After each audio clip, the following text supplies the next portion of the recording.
Hey, good morning, y'all. I was just gonna do a little video about the Lester River bushcraft anorak, all wool anorak. I made a few modifications to it right out the gate, so I'll just get right into it. Um, this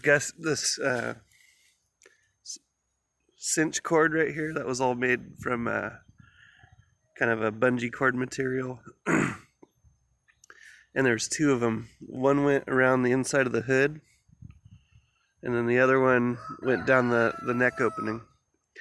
So what I did was I replaced both of those with one continuous cord that went up, and around through to cinch this around your face, and also to cinch up that. So now we get paracord instead of bungee material, because I don't know, I've been camping, bushcrafting my whole life. In a pinch, if I want one thing over the other, if I had a choice between a bungee cord or some paracord, I'd probably go for the paracord.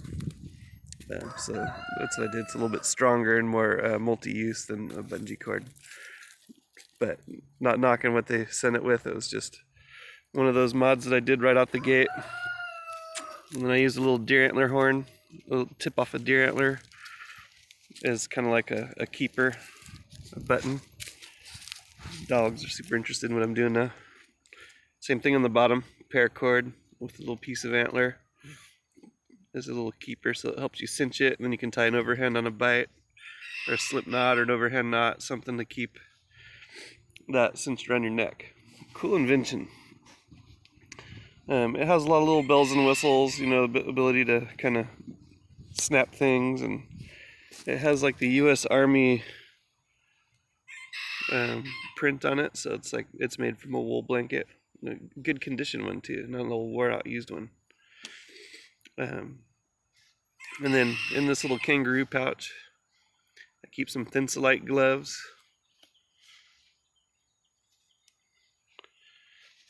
And I also keep the green ski mask.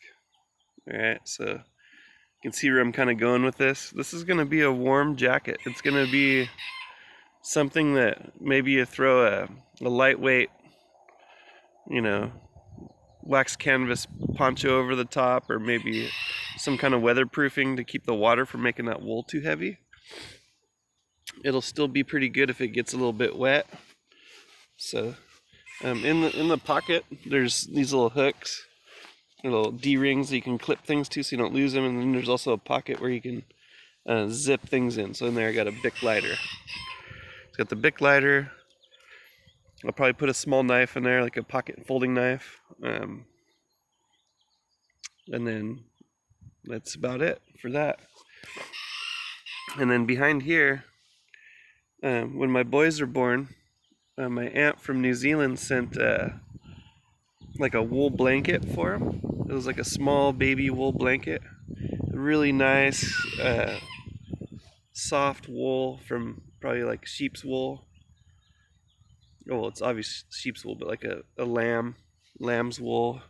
It was just like the nicest material, but it accidentally got mixed in with laundry and went through the dryer. And it shrank. It shrank to like half the size. And so now it was like a seat mat for a while. It just didn't get the proper love that it needed.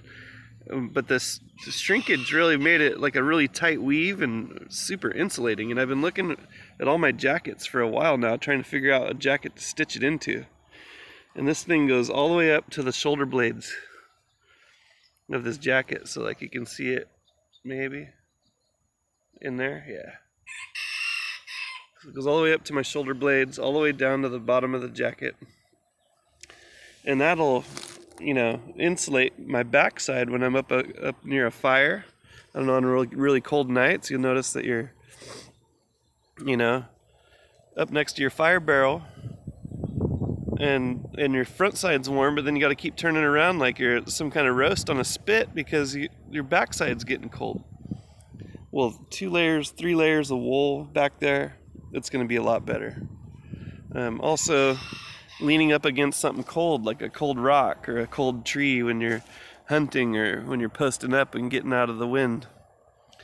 That will add another layer of insulation between your butt and your back and whatever you're sitting on or leaning against. So the other thing I like about it is I was trying to make like a lighter weight kind of survival / bushcraft setup to where I'm not carrying this big pack around, you know. So between this and maybe I'm gonna get some, you know, military wool cargo pants, probably German or U.S. militaries aren't too bad either. Get a set of those, they're probably about $50, and then I'll have kind of a wool set,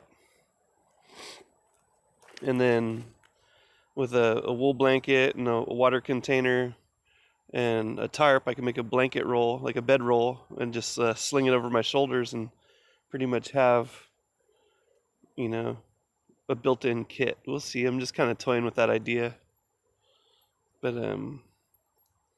I'll give you updates as I develop it. But yeah, those are some mods right out the gate.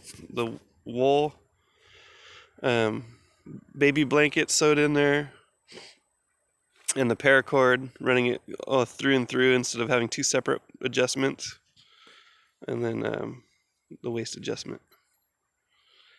All right, until next time. Talk to you soon. This is Chris.